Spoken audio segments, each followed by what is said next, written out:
أعوذ بالله من الشيطان الرجيم. إن الذين كفروا لن تغني عنهم أموالهم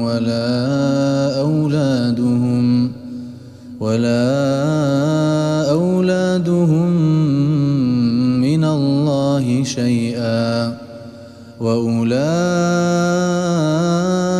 أصحاب النار هم فيها خالدون. مثل ما ينفقون في هذه الحياة الدنيا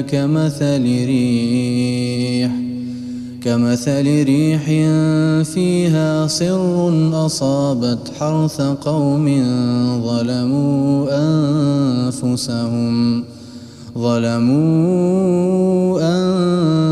أنفسهم فأهلكته، وما ظلمهم الله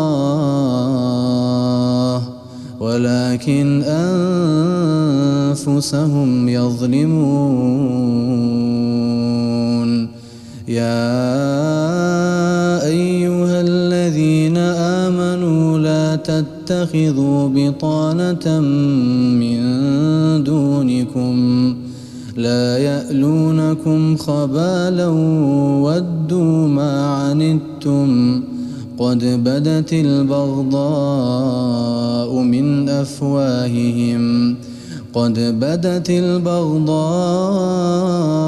من أفواههم وما تخفي صدورهم أكبر. قد بينا لكم الآيات إن كنتم تعقلون. ها أنتم أولئك تحبونهم ولا يحبونكم، وتؤمنون بالكتاب كله، وإذا لقوكم قالوا آمنا، وإذا خلوا عضوا عليكم الأنامل من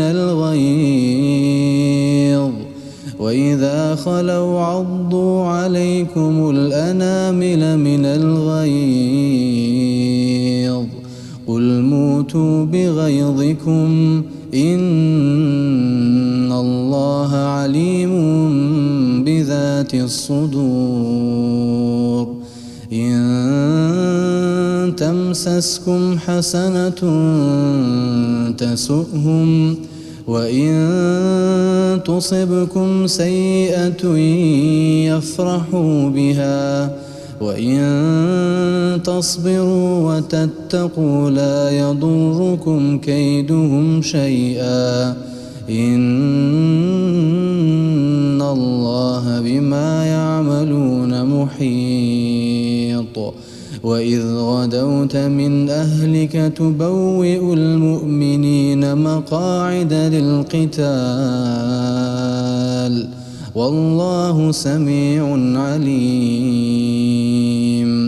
إذ همت طائفتان منكم أن تفشلا والله وليهما وعلى الله فليتوكل المؤمنون. ولقد نصركم الله ببدر وأنتم أذلة فاتقوا الله لعلكم تشكرون. صدق الله العظيم.